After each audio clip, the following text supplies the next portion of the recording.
Welcome into episode 255 of the Sources Say podcast, your go-to Kentucky basketball and recruiting podcast on the growing KSR Podcast Network. Sources Say is, as always, brought to you by our good friends at Justice Dental. Visit one of their two Lexington locations on Blazer Parkway and Wellington Way by scheduling an appointment online at justicedental.com or by calling 859-543-0700. You can even send a text message to one of their friendly team members at the same number to ask a question or make an appointment. Now is a great time to schedule your dental cleaning. Dr.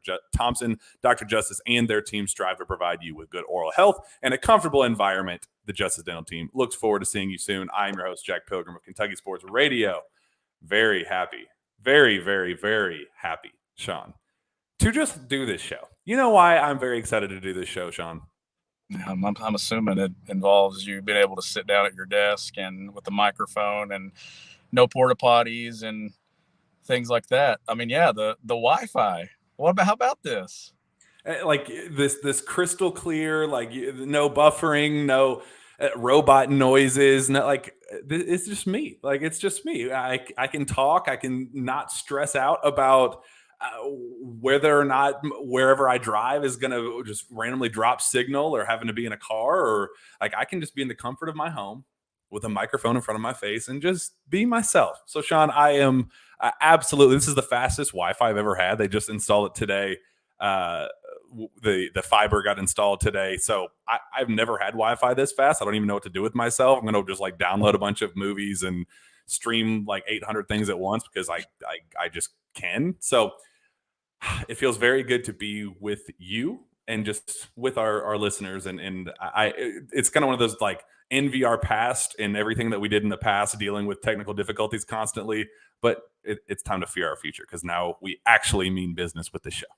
Yeah, when you texted the group today and said that you finally had internet, I celebrated for you because I've been doing this from a car now for a month, and this is the last episode that I'll be mobile unless I'm out doing something else, but I should be set up and everything good to go, and hopefully myself have some internet here in a few days. So, and we're not going to break any news on this show, not in your world, but there will be some news to announce very shortly with the one and only Sean Smith regarding his coaching future. He's on the move, and it's going to be big time. So keep your eyes and ears peeled. Sean he's mobile for a reason right now, and he's been mobile the last couple of weeks for a reason.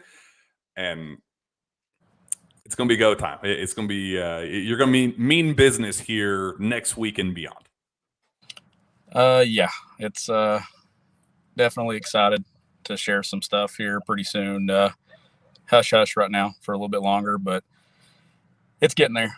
And the story of the day is your Wi-Fi, and we'll save mine for the future. So we're still envy our past, fear our future, right? Like you say.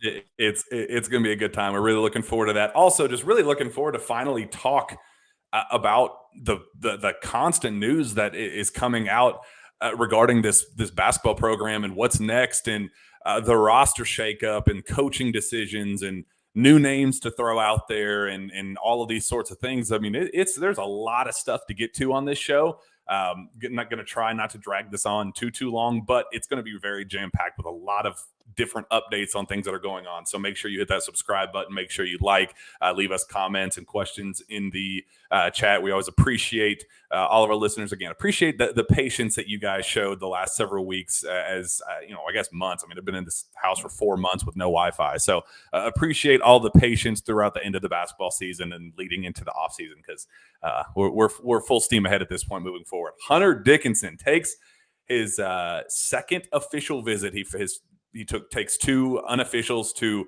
Georgetown and Maryland, and then takes an official the following week to Kansas. Leads right into another trip to Kentucky with one more to Villanova this coming Friday. I'm told that's still a go. Nothing has changed in that regard. But Sean, it was a very successful trip. I will say that there aren't a lot of details in terms of like, oh, this guy's the favorite here, and this school's out or whatever, Hunter has done a great job of keeping things close to vest. So a lot of the stuff that we're going to talk about on this show is, kind of optimism from Kentucky side or lack thereof. I mean, we'll get to that, but also things that I heard this past weekend down at the EYBL in Atlanta, just talking to different coaches and national grassroots guys that know Hunter and his situation much better than I do, and how things are going with that. So first things first, Sean, Hunter Dickinson very clearly going all in with him. And as I said on the show last week, Kentucky is prepared to take his commitment if and when that is going to happen. I don't think that it's not a done deal that because they're going all in with Hunter that Oscar is a sure thing out. That I do think that Kentucky's doing whatever it takes to get one of them, and I think they understand that. But they also know that Oscar is very serious about the draft process and wanting to explore that thoroughly. I think they're kind of operating under the assumption of we can't miss out on Hunter just because we're going to put all our eggs in the Oscar Sheboy basket. They're saying we got to get one of them, and if Hunter's ready to go right now, we're going to make that happen. So that was their approach moving forward. They went into this visit with the assumption of if we can get this kid in commitment territory, we're going to make that happen. Yeah, and that's what we talked about a week ago, right? Is it kind of came down to the order of importance here, and it's definitely Hunter is the fresh one. That's the one that we know is going to make a decision probably before Oscar ever has his decision made on his future. So if you're Kentucky, you couldn't kind of just sit on your hands and let Hunter Dickinson go elsewhere without pursuing that opportunity, because what if Oscar Sheboy does not return to Kentucky, and then you're left sitting there 0 for 2? It had to come down to going for Hunter first. And if you get it, then it's just the nature of the beast in recruiting and roster construction and everything. Like Hunter Dickinson had to be priority number one. And it's been, like you said, like keeping it close to the vest. And you see recruitments like this and things where you really, truly do not know what someone's going to do, and multiple visits. And we know John Calipari met with him and stuff, and before he ever got to Lexington, and then he had the visit, and we know that the other one's scheduled and the places he's been. So, I mean, he's a talented piece, and he's the number one transfer in the portal for a reason, highly sought after, and Kentucky is definitely in that pecking order to try to land his services. And if they can swing it, you like where Kentucky's going to be on the floor from a veteran standpoint, offensive standpoint, and still enough to follow over the coming days and in the next week and things to figure out what happens with this before you ever really start worrying about what's going on with Oscar Sheboy.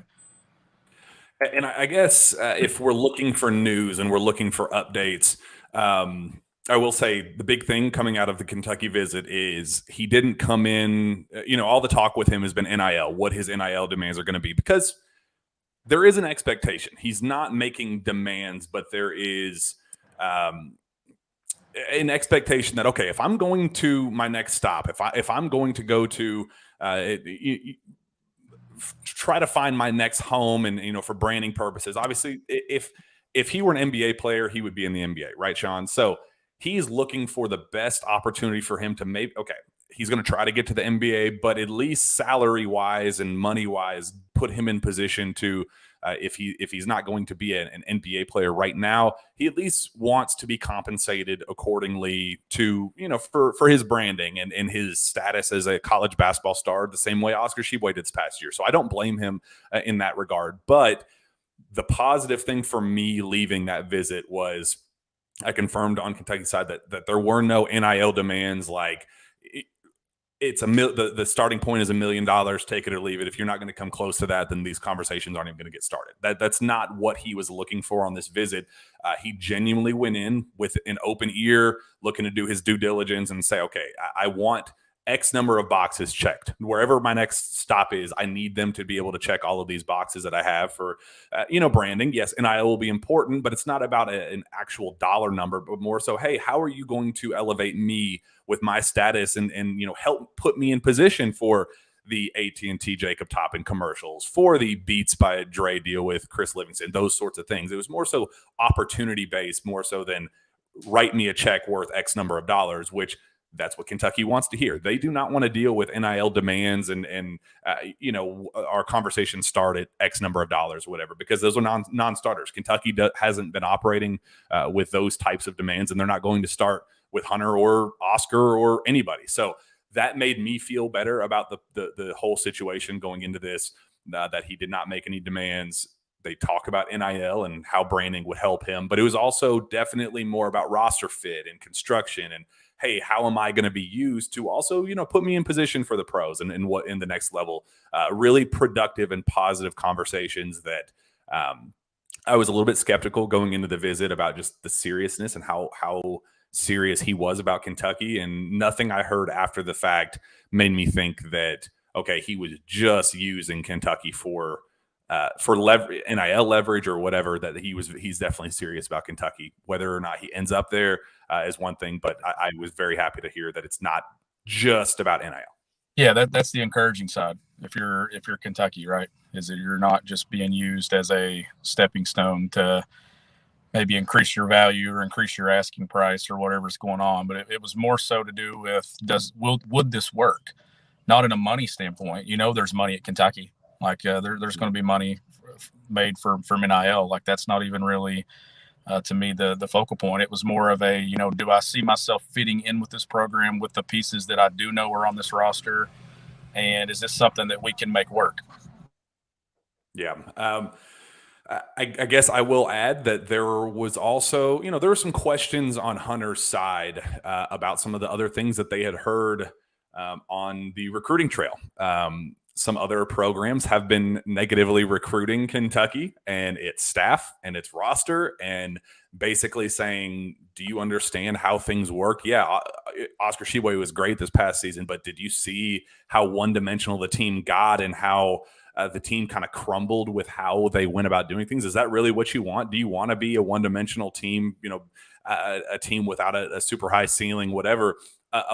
They used some of the team's flaws this past season and just, roster construction in general against Kentucky, Kansas being one of them. Kansas is actively recruiting against Kentucky for Hunter Dickinson, and Kansas is seen as one of the top contenders for his services. What does that make you think, Sean, that every school is going to get negatively recruited against, but knowing kind of our concerns with how this past season went and roster construction roles and those sorts of things, that was a question that Kentucky had to answer going into this visit. Yeah, it's one of those things where, as a coaching staff around college basketball, you hear about it. It's everywhere, right? Like every time when you're going up against a program and their recruiting services for someone else and things like that, you're going to get the negative recruiting pitches from other programs. Some of them a little bit more public than others, given the caliber of the program that Kentucky is, or the Caroliners or the Dukes or whatever. But we knew if Kentucky would struggle in certain areas, whether it be transfers or players not, maybe like this is why it's so dangerous to make players promises, right? Mm-hmm. And in that regard, is if you fall through on that promise, what happens? It gets, he made this promise and then didn't follow through with it. So we know John Calipari and stuff isn't the type of coach to promise minutes and promise roles and promise this stuff. And there's a reason why, and it's things like this. But the style of play, the other areas where they do come up short at times, not making runs in the NCAA tournament, struggling offensively, struggling defensively, things like that. That's more of the basketball side that I can deal with that. Like I can deal with that more so than anything else, because that is just a coaching advantage standpoint to where you look and say, okay, this player was used like this here. Are you willing to be possibly used that same way? You think Kentucky doesn't do that at times when they recruit up against somebody, maybe look so at other coaching staffs and maybe point to a player that's been there and be like, well, that 5-star kid didn't work out there, but it come here and you go look at what we have in the NBA right now. Things like that. Like that's an approach that goes on. So I'm okay with it, because I think that we've had those same discussions on this show about things and how things were used. So if we're having that discussion, the professionals are having those same discussions, and it's made its way to living rooms and things, and it's going to be negatively used against Kentucky. And but at the end of the day, Kentucky's voice and what John Calipari has to say it holds the most weight. It's not as much about what everybody else says. It's about what Cal says. And if this plays out and Kentucky wins this thing and wins this recruitment, then it all comes down to something that John Calipari said or made Hunter Dickinson feel comfortable. Look, Cal's done this for years. he's been able to dodge and guide around negative recruiting pitches for years. And I wouldn't expect this one to be any different. If Hunter wants to be at Kentucky, Cal will find a way. And I will say, though there aren't demands, he did not go in and say, I need X number of dollars. Talking to various people around, at EYBL and different coaches and people that are very familiar with his recruitment and how things have gone. There's a 7-figure expectation for Hunter of, okay, I want to be able to, again, I'm not looking for $1 million check, but that is kind of what I'm looking for to make in this upcoming year of college basketball. If you could get me to this point and open up the door for different branding opportunities and things like that, that's what he'd be looking for. So that was kind of the running total at first. So going into the visit, I had heard that number and I thought that was it was like a $1 million demand. And I was like, well, This visit's going to be toast. Kentucky's he's going to go in and demand $1 million like Baylor Shireman and some other guys last recruiting cycle. And Cal's going to shake his hand and say, hey man, I appreciate the interest. Let us know if there's anything we can do for you, but that's not something that we're going to be doing here. So I was very skeptical going into the visit that, okay, well, he has a price tag on his head that's not going to happen. Cal's not going to work with that. But hearing after the fact that, okay, yeah, like he would like to go to a school that puts him in position to do that, which is totally fair. I mean, it's kind of the deal, what we're going through with Oscar Tshiebwe. And if he does decide to return to college basketball, what that would mean and how much money he could make and, the totals and all that stuff. So on Kentucky's side, they did not make any demands, but they also made it clear that, hey, we know that Oscar Tshiebwe made more money here this past year than anywhere else in college basketball. We know that for a fact. We can do that with you here. It puts you, assuming you come in and produce the way that we expect you to, and you expect you to, there's no reason that you can't be in the same ballpark as Oscar Tshiebwe. Just be the same, big personality brand type of guy, and people will want to sign you up for commercial deals. And it's going to be a hell of a lot easier to do those here in the States because there's no, visa restrictions or anything like Oscar Tshiebwe was dealing with. So it was a really enticing recruiting pitch on Kentucky's side with NIL that, we saw what we just went through with Oscar Tshiebwe, arguably the best center in college basketball, Hunter Dickinson being up there as well. If he's able to do that here with visa restrictions, what can you do without them with us next season? So again, there wasn't an actual number that Kentucky threw out there, but said we know what Oscar made this past year. We can compete with that. Yeah. And two, like you're to a point here with Kentucky, like when it comes to recruitment and to NIL, we know that there's money in this at UK. We've seen it. I mean, look at the money that Ugana made. Look at the money that Antonio Reeves made. I mean, we've talked about those figures and the money that's been there. I mean, Hunter Dickinson, if he ends up at Kentucky, Jack, I think it's a guarantee that you're going to be on a premier program. It's also a guarantee that you're going to cash in on it. Mm-hmm. And I think that it's almost to a point that money really shouldn't even be the bulk of discussions when it comes to landing at Kentucky as a transfer, especially a player of his caliber. And he would be a senior this year, correct? Is that with 2 years of eligibility left? So he has a senior year and his COVID year left. That's what I was going to add. So there's more appeal to me there now that you could get 2 years, whereas one more year of Oscar. Like, I mean, I think if you're looking at that, I mean, that's something that you have to at least take into account, right? Is if it works out in 1 year for Hunter at UK, who's to say there's not another year of Hunter at UK? Then you've kind of solidified that 5 spot with a veteran piece that has had a lot of success and a lot of experience in college basketball. So I think there's some appeal and some intrigue there from that standpoint too. And it is getting to the point that we're kind of fading out the COVID year. We're almost through that. This whole college basketball is significantly older than it's ever been because you have guys that are using that additional year. That is going to phase itself out over the course of the next 2 seasons. And then you're going to see things kind of get back to normal with the way rosters are constructed and teams aren't as old. But look, this is an approach that Kentucky could be old. You could end up with Antonio Reeves again. You could have Hunter Dickinson. Like there's some older guys out there in college basketball, and Kentucky could blend it well with some youth and some veteran pieces. But NIL talk and stuff, to me, like that should be one of the most solidified things about coming to Kentucky at this point is there's money. I don't think you should come in with an asking price because, like you said, if you come in with this number in your mind, Cal's probably going to be like, this guy's just chasing money. And that's never been something about the program. I mean, we know, look at what they're doing in the NBA right now. I mean, every time you turn on TNT or ESPN or ABC, whatever it is, it's a Kentucky Wildcat that's going for 30 plus and earning bukus of money and max contracts and things like that. Like the money talk at Kentucky it's always been come here and you get taken care of. And Hunter would be taken care of. Like there's no doubt he would earn a lot of money. I don't know what number it would get to, Jack, but he would definitely be in a very good situation if he ends up playing in Lexington. Yeah. I mean,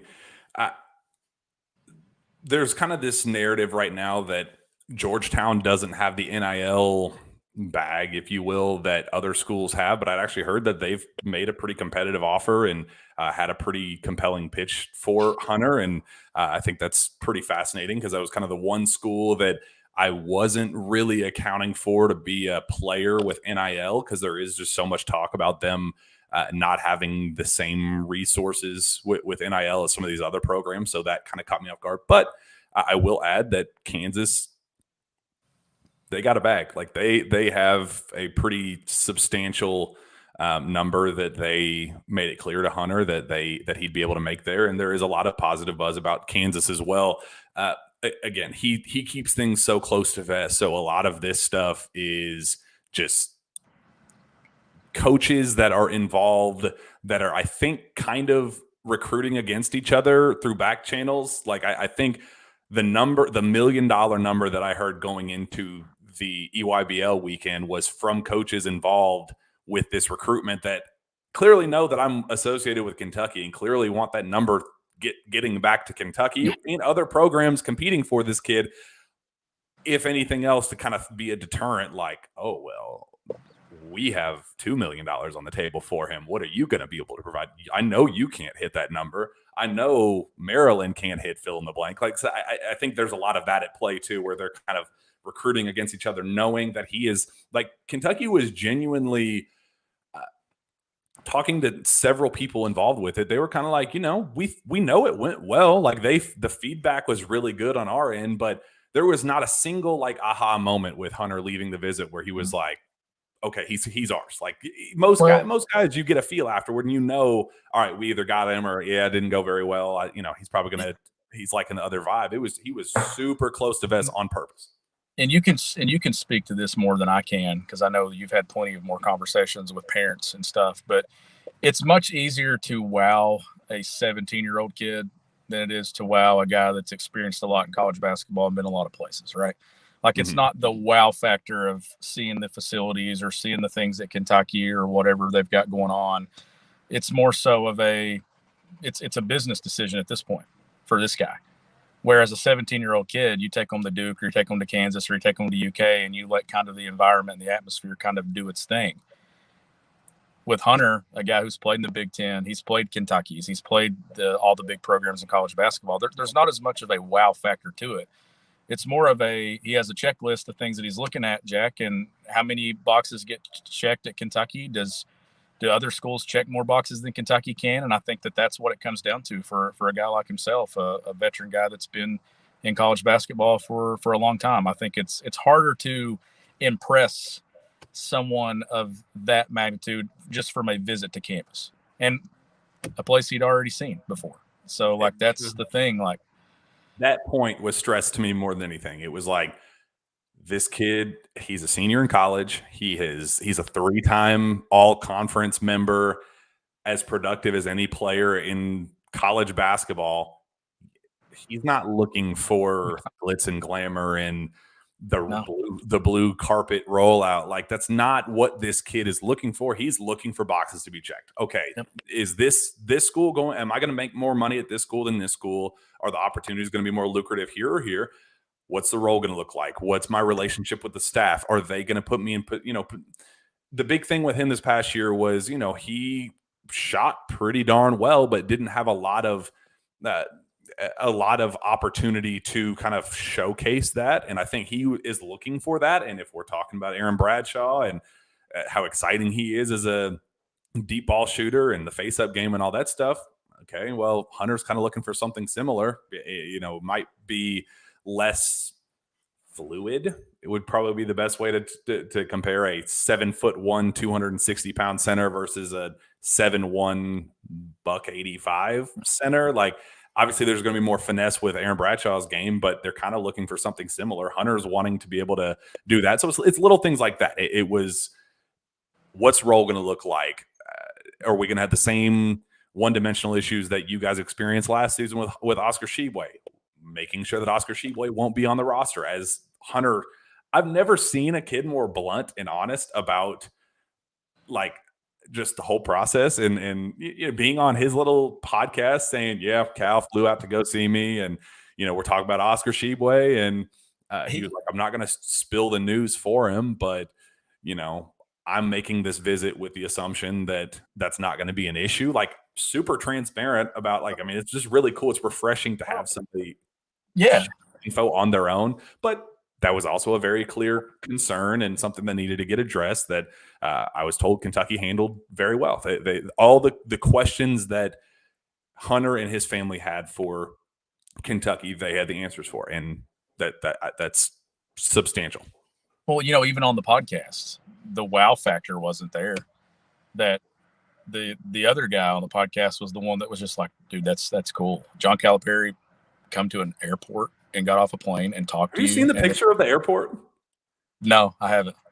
It's like a closet. Like it is like a one room, like classroom building, almost like a elementary school classroom. One little room with like a couple chairs, it's like a super private, low key, like maybe a vending machine, maybe a couple chairs here and there, a water fountain, maybe like in a bathroom. That's it. That's basically it. So is there Wi-Fi? For Cal to roll up there in his private jet and say, yeah, come out onto the tarmac, let's go talk hoop. Like pretty baller.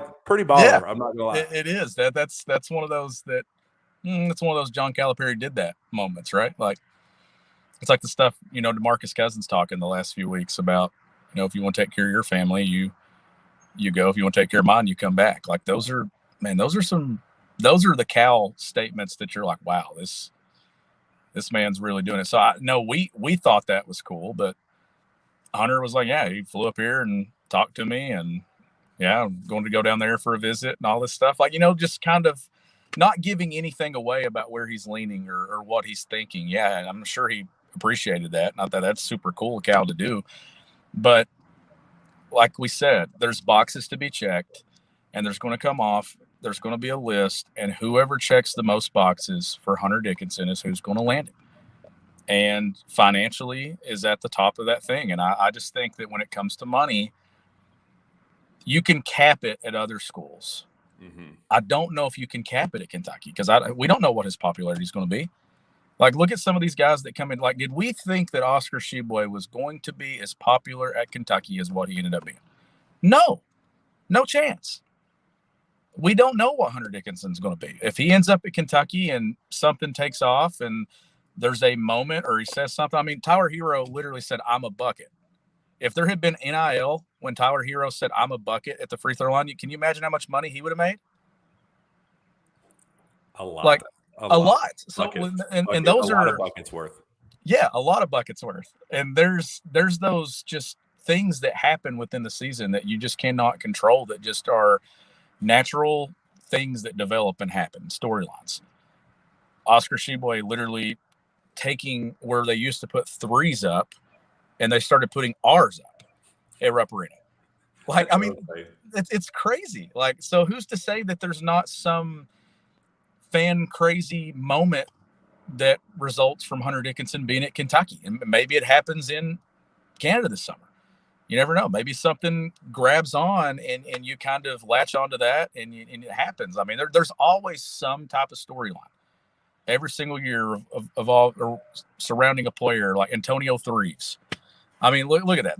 There's shirts there. I mean, there's all kinds of opportunities and things like you never know. And that's the thing. Like, I don't think you can cap what the possibilities are at a place like Kentucky. I don't think you can cap it at Kansas. I think that's the other argument from their vantage point. So some schools you're kind of capped. You are what you are. But the exposure at a place like Kentucky, the exposure at a place like Kansas and some of these other programs, it's just different. And to me, that's where the NIL conversations actually matter, is how much can I earn here? And I think that he left Lexington knowing that there's a buckets possibility of money that he could earn in Lexington. So leaving the visit, Kentucky was pretty confident that he would be taking that visit to Villanova, and there was some very super loose buzz that Monday was kind of the tentative plan. He had talked on his last podcast about taking that mysterious visit, wherever that was going to be. I don't think that is right now on the table, at least just from the vibes that Kentucky got from them about kind of just expectation, timeline, what they're expecting in that regard.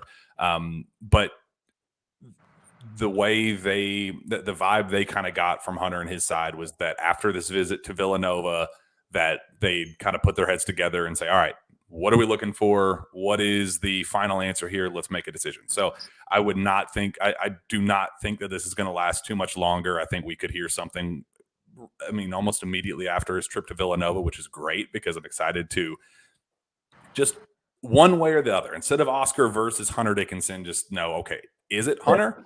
Or do we now have to go all in on Oscar Sheboy if he does decide to go to Kansas or, Georgetown or whatever the case is? So that I like the way that this is unfolding, where it's like, okay, we can now go all in on Hunter, see if he wants to be here and if this is the right fit, or we can go all in on Oscar Sheboy and then worry about what's next after that. So I like the way this is unfolding. Yeah, it provides some clarity to where Kentucky can go. Like, once this decision is made, I mean, it is what it is. But I just keep going back to the decision a couple of weeks ago with Ugonna deciding to return and withdraw his name. Because then if that played out the way it was trending at the beginning, and then you don't get Hunter, then you're in this whole thing where you're like, it has to be Oscar. And then what if it's not Oscar? So there is some clarity with Kentucky's roster with decisions that have been made and stuff over the course of the last 7 to 10 days. But this one's the one that would provide the most. This is where you're like, okay, now I can actually see what Kentucky's final roster could start to look like. We don't know. Like, right now, you can take and put Hunter in there, and then you can pull Hunter out and you can put Oscar in there, and you envision 2 different types of teams that'll play differently at that spot. You get a better offensive player in one. You get an elite rebounder in the other. Neither one of them are really great defensively, but there's differences, and we have no idea. And that's where you see people dropping Kentucky in rankings. You see Lenardi dropping them and stuff in projections, which is stupid this type of year anyhow, because who knows? But I get it. Like, when we understand from the media world, you got to have conversation. There's got to be something to talk about. So when you look at that, that's why. We have no idea what Kentucky's going to look like at the 5. And that's an important piece to what Kentucky can be. 6-7 months from now? Or 3 months from 2 months from now, as we go to Toronto and play some really darn good competition. That's exciting, by the way. Global Jam game. That's going to be awesome. That's going to be really, really cool. Yeah. And too, like, the ticket prices, you see that? Like, $20 session. Yeah. Like, I mean, reasonable. Like, everybody should be doing that. Like that. Mm-hmm. When you see what you had to pay to get to the Bahamas and everything, and resorts and all that stuff, like, I mean, make the drive or the flight or whatever you want to do. If you want to see scenic Canada, then take the drive. If not, then fly and go. I mean, how many other times can you watch Kentucky play for $20 a session? And I'm excited about it. It's going to be another summer of this show, talking and breaking down Kentucky basketball. That's something that we've got to do the last 2 years. And I think that this is a team that needs that trip, because they're going to have so many new pieces, and you're going to get to see them after about 6 weeks on campus. We'll get some in action. Yeah. So sooner than planned, right? Like they're a little bit more together in the Bahamas trips because it's August. They've had a couple of months. This is quick. Yeah. And this is like 6 weeks of workouts and stuff. Like there's not going to be a ton of this is what we're doing. It's going to be just get out there and play. Kentucky will lose games. They will. Do not throw temper tantrums and pull your hair out and lose your mind. Like Kentucky will lose games. We are all going to be in this together. Just take it one game at a time and acknowledge that it's a good thing that they're going – if they go in there and lose 4 games, I don't think that that's going to be a bad thing. Like I think they need those early adversities. And a big person, we got to talk about this. Rob Dillingham gets officially cleared academically. When I tell you the relief, so my go-to person at OTE comes up to me at the EYBL stop in Atlanta and says, "Hey, figured you should probably put this out." Kyle Tucker and I were sitting right next to each other and was like, "Let's spread the word pretty quickly because this is really good news." And I know there's a lot of skepticism and worry and concern about all this, but Rob got his paperwork back from the NCAA this week. He is cleared. He's good to go. Transcripts have been approved, pending graduation. All he has to do now is just graduate, and he's good to go, good to get in. So, Sean, what's the significance of that? How excited are you to kind of get that weight lifted off our shoulder? There was all concern about the back and forth, all different high schools and online versus in-person schooling and all that stuff. Now that he has been cleared, the official documentation from the NCAA, how much better do you feel about just kind of big picture what this team is? Well, it was something too that it had been there for a while. Like, not really surprised, but it kind of gained traction as we got to the spring and started talking about roster construction. I think everybody was really distracted with the last season's team and following along, that it doesn't really become a concern until the season ends. And then you start kind of, grabbing onto everything thinking, okay, what's next year's roster going to look like? But no, I think it's good for both sides. I think it's good for Rob to know that, hey, we're good to go. Time to get to Lexington, get to work, but also the fan base that can stop worrying about it and just kind of be like, all right, Kentucky's not going to have to run to the portal here late and try to get a body and things like that. And I think it's good for both sides to kind of just move forward here and know that he's going to be in Lexington and everything is that clearing and being cleared. That's a big step. And we can finally stop talking about, well, what if Rob doesn't make it to Lexington? Because that was all over the comments the last month and a half of the show. It was like, what's the situation with Rob? What's the situation with Rob? And nothing had changed. Right. And now it's 100% on Rob. Like there is no, like on paper, there's now no excuse for Rob to not be a Wildcat. There's no reason why he shouldn't be in Lexington. So it's almost a relief on Kentucky's side where if he gets flaky, if something unfolds, it's 100% now on Rob. It's not like there's couldn't make the grades. Sorry, guys. I'm going to try to look at my other he is cleared, ready to go to get to the University of Kentucky. Now it's 100% a Rob Dillingham decision whether he's going to be here or not. And everything that I have heard on, talking to Rob directly, I mean, last time I was at OTE, he was like, "Hey, man, how excited are you to get down there?" He didn't want to do any on-record interviews or anything like that, but he was like, "Yeah, man, I'm really excited to, kind of move on from this part of my life, the high school, the back and forth of, just the narrative that is kind of Rob Dillingham right now. He's excited for that fresh start elsewhere, and it being Kentucky. So everything I've heard on Kentucky side, everything I've heard on OTE side, everything I've heard on Rob Dillingham from him specifically, it's all we're focused on Kentucky getting to Lexington. And so now that the academic side is out of the circumstance, now it's all right. If he doesn't show up, it's 100% on him. So now you almost kind of have to take him for his word, got to take UK for his word and take OTE for their word and say, all right, let's move forward. And if stuff happens, then there is an actual something to blame. Like that's just the fact of the matter now. So it's just really refreshing to kind of rip that Band-Aid off and say, all right, here's the reality of the situation. We're good to go. I'm definitely excited because goodness gracious, it's very, very exciting basketball player. It is. And that's the other thing that I was going to do. I was going to take it this direction is I think what it does to me is it just solidifies that I can actually be excited about Kentucky's backcourt. And I think that the backcourt itself has the most potential of any backcourt since the Maxey Quickly Hagens run that year, because I think that that's been one of the biggest things that has really hurt Kentucky in the last couple of years. I think their backcourt's let them down, and I know some of that was due to injury a year ago and other things, but I also think that they had guys that were kind of limited in what some guys could do, and I think Rob is one of those pieces that you add to your roster that has the ability to go into a game and kind of affect it immediately with his ability to score the ball and his dynamic approach and how shifty he is and things like that. And he's going to bring a lot of excitement to the floor when he's on there. It's going to bring some headache at times with some things he's going to do, and we know that. But that's what you get with Rob, right? You got to take that with the really good output that he can have, and then you hope by February, March, John Calipari reels it in, and you get the best of Rob majority of the time. And what will his role be? Will it be a starting role? Will it be a sixth man kind of spark plug piece that just comes in and gets buckets off the bench? Like, I think that's what it did. And we were talking a week ago about this backcourt and what it could be. And at no point did I ever mention Reed Shepherd's name. I didn't even mention it.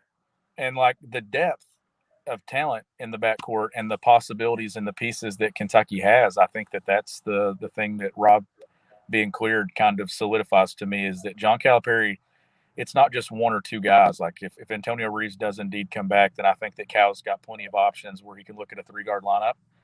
And you got Justin Edwards who can slide and do some different things too. That I just think that the potential in the backcourt is kind of off the charts. And anytime you can add pieces and get it confirmed, like a Rob Dillingham, Justin Edwards, DJ Wagner, we know at least two of those guys are going to work out and probably live up to what their billing has been. And if they all do, then look out. But you have a little bit of security here when you have that many dudes that can play. It's going to work out. And there's going to be a couple of guys that are going to emerge. Some are going to regress. Some will be exactly what we thought they were or settle in. But Rob's that guy that I'm interested in because I do not know what his role is going to be. But that's a guy that you want on this roster. And I think that Kentucky fans are excited about it now that they know that they can kind of relax a little bit and not worry about it.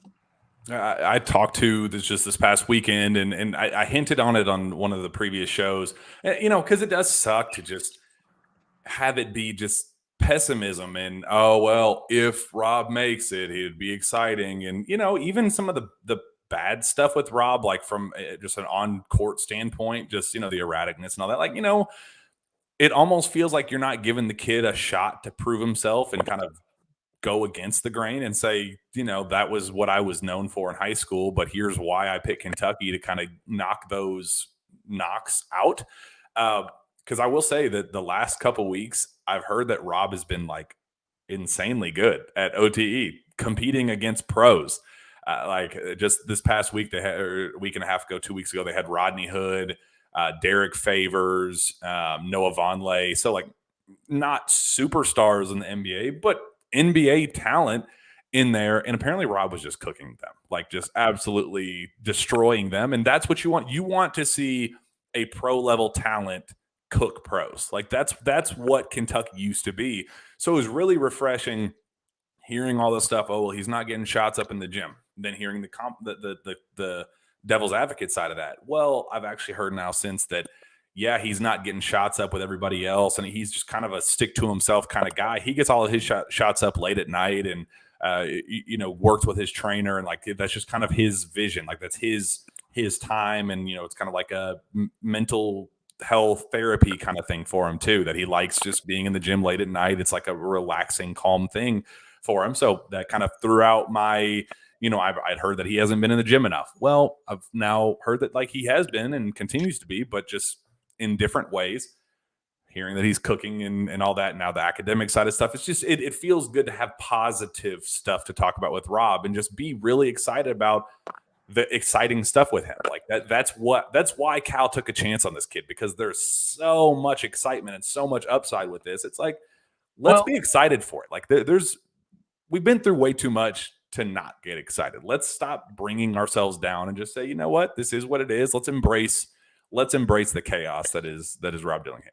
And that's what I was coming from, that I don't know what the role is going to be. And the role that I'm talking about, it isn't what it will be basketball wise. Like, I know what his role is going to be. It's going to be to put points on the board. It's going to be him to hit shots and to go in and get his own and do things like that, and kind of be this electric dynamic piece. But more so, the role I'm talking about is it starting? Is it a 6-man role? Is it a 7th man off the bench? Does it change game to game depending on matchups? Like, this seems like a backcourt to me, if it all falls in place the way we expect it to, and Reeves is a part of it, and Dillingham, now that we know he's making it to campus, that foul trouble shouldn't really be as impactful for it, because you've got multiple guys that can be primary ball handlers and can do some things. And I think that adds some kind of, insurance to John Calipari and what this staff can do if you can manage foul trouble and you got dudes that can handle the ball. And like last year, like, there were times where Duthiero had to run the point. I don't think we're going to get to a point in this season or even the summer where that has to happen. And speaking of Adu, that's a name that we haven't really mentioned on this show, and I'm intrigued to see what his role is going to be. Do they transition him more to a forward if he continues to grow the way they expect him to? Is he more of a guard? Is he like a tweener, a guy that slides and plays multiple positions? Like, could you see him playing some 3 if he continues to grow before his time at Kentucky's up? Does he slide and do some face-up 4? Like, that's an intriguing piece to me on this roster that I don't know what his role will be either, and I know there's nothing official with him, but that's a guy that I feel like we should talk about too, that I don't know how much of an impact he will make, but he at least adds depth at multiple positions that he can slide and play multiple spots.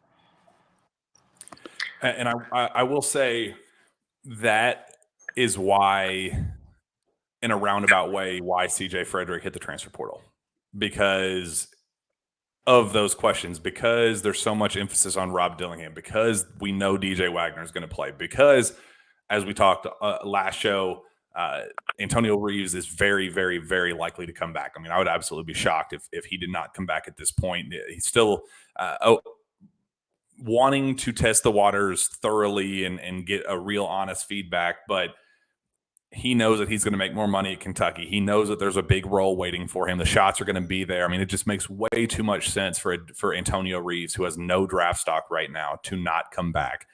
Then you have Adu Thiero. Then you have Reed Shepherd, who I had heard, like, he's going to be playing 15 plus minutes. Like, that's kind of the expectation on Cal's end, that he wants Reed to play and play early.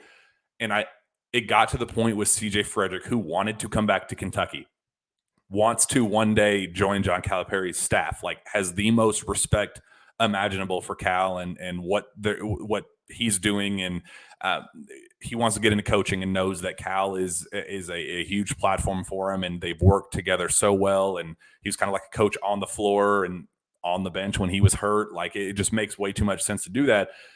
But it got to a point where with CJ, where once he made the decision that, okay, I'm not going to retire, I'm going to play again, but how am I going to come back to play 5 minutes in my last year of eligibility in college? No, like that. He understood that he needed to go somewhere where he would be able to kind of get a chance to be himself and kind of a prove it thing. Like, ego gets in the way, and he was once a 47% 3-point shooter at Iowa. Part of him is like, man, I want to prove I can do that again. And will I get that chance at Kentucky? If we're all being honest, probably not, given where things stand with the freshmen, where, you're bringing in 4 freshman guards plus Adu Thiero plus Antonio Reeves. That's 6 guys. Where does CJ fit in? That was not a question that he was going to leave to chance. Like, he was not going to risk that in his final year of eligibility. And I don't blame him. But it's also kind of a refreshing thing that we now have 6 guards, 6. The main backcourt is kind of solidified. Once we get confirmations from Antonio Reeves and Adu Thiero, which are both expected, barring any random addition, that would be the only reason Adu Thiero gets out. And I guess you could say the same about Antonio. If Cal finds some guy he falls in love with in the portal, that would push Antonio back, because, again, he is only, he role and how usage and those sorts of things are kind of going to be what he's looking for to come back. So as of right now, like, we're pretty confident and we're feeling pretty firm about those 6 in the backcourt. And as you talked about earlier, like, that's a 6 I'm pretty confident in rolling out. I am too. in with any combo really with those guys. Like I think that you have depth. You have guys that can play multiple positions, that can slide and play on the ball, off the ball, and do different roles and things. And I think that that's why I'm so excited about the backcourt, is I feel like that they don't just have guys that are pigeonholed into doing just one thing. Like, you don't just have the labeled shooter. You have guys that can do it and create it off the bounce. Like Antonio Reeves is a guy, if he is on this roster, and we both expect him to be, who can do it in middle ball screen. He can do it off the ball, catching and shooting. He can go get his own and a true 3-level scorer. Like, CJ was the guy that he had to knock down open shots. So you're kind of pigeonholed, and that's no knock on CJ. All basketball rosters across the country have those guys on them. But I just feel like Kentucky doesn't necessarily just have those guys in the backcourt. I feel like they got a lot of guys that can put the ball in their hands and make plays, but they also have the ability to slide and step off the ball and play that 2 or the 3 spot and do it effectively as well, and not have to have the ball in their hands. And I think that'll be the biggest thing with this backcourt, is there's one basketball, and there's guys that are really, really good with the ball in their hands, but we also know there's none better than John Calipari at taking that one basketball and kind of spreading it evenly throughout a backcourt. And I think that's the most appeal to me about Hunter Dickinson or Oscar Tshiebwe being back on this roster. I don't think the usage rate for those guys are going to be as high as what it was last year because of the guys they have in the backcourt. Yep. That's why I'm intrigued by it. You're not going to have a high usage center or high usage 5 because of DJ Wagner, Rob Dillingham. Those guys thrive with the ball in their hands. I saw some people talking about Adu, and I've had some people mention it to me as well. Like, he's a guy that maybe should look at the portal and see what his options are. I disagree, just because I think that if Adu's role isn't significant this year, I think that year after is when you could see Adu Thiero really take a gigantic step forward after being in the program for 2 years. By then, you'll know what his body's going to be, where he's probably going to settle in his height, maybe work on his shot and things a little bit more. But I think that there's a role there, an opportunity, and you get this trip to Toronto and stuff this summer. That's where you're going to kind of find out where guys are. And look, being in this program for a year, there's advantages to it. I mean, Lance Ware's been in this program forever and stuff. And we know that probably he's going to get some opportunity as well. It's another name that we don't mention and stuff because we've kind of just been like, Lance, been here forever. But this roster's starting to take shape. You're starting to look at it, and you can kind of envision where it's going to be. It's just now, who's the 5? That's what I'm looking at now. It's like, who's the 5? Give me that, and then I can finally start to see what Kentucky could be on paper, and then start talking possibilities and some lineups and mix-ups and things like that. And I'm still saying mid-May is probably when we'll know. Yeah. I agree. I know Preston Floberg on the comment section has asked like 85 times chances on Trey Johnson, so I appreciate his patience. I will say just quickly because he has been so persistent to get this question in. I didn't get great vibes on Kentucky leaving EYBL this past weekend. Talking to him, I definitely think Texas is pretty firmly the leader right now. Baylor's still right there, and Kentucky's, in full pursuit, was there courtside at every single game. Cal wants him more than anybody in the class. Boogie Flan's still right there. Cal was out in Omaha to see Flory Badunga, who is, for my money, the best, most dominant player in high school basketball. And some of those names, I want to actually get in depth on that at some point in one of these next couple episodes. I have great Wi-Fi now, so we can literally do this whenever now. There's really no hesitation on it. So let's do that, because we're actually going right after this. 11 Personnel is going to start. They're live in Kansas City to break down the NFL draft. Very excited to hear how that goes, and what the latest with Will Levis and the draft projections and all that stuff. So stay on this feed and just keep watching the next one. We're very excited for that. They do great stuff. Nick Roush, Adam Bucket, they're out there in Kansas City. So I do want to wrap up this show. Before that, staff updates. I did hear another new name while I was out in Atlanta, and even today confirming that name. Chuck Martin, who is currently at Oregon, is in conversations. That's definitely one to keep an eye on. John Welch, who is the father of Riley Welch, is was in Lexington this past weekend to talk with John Calipari about just what things would look like. And it was kind of crappy timing because you have Hunter on Sunday and you have recruiting, basically everything leading up. So it's kind of a lot of back and forth conversations with guys that are on the staff already here in Lexington, and Zoom calls and phone calls and all that stuff. So it was a lot of back and forth, but productive conversations. And I do think that John Welch is definitely one of them. I would be pretty shocked if he is not added in some capacity. I think he's going to be more of the John Robick type of role. I think Chuck Martin would kind of be more of the Bruiser Flint type of role. So I think there's still going to be some movement. It's exciting to kind of get these new names out there, and it does, Cal's doing his due diligence with all of this. So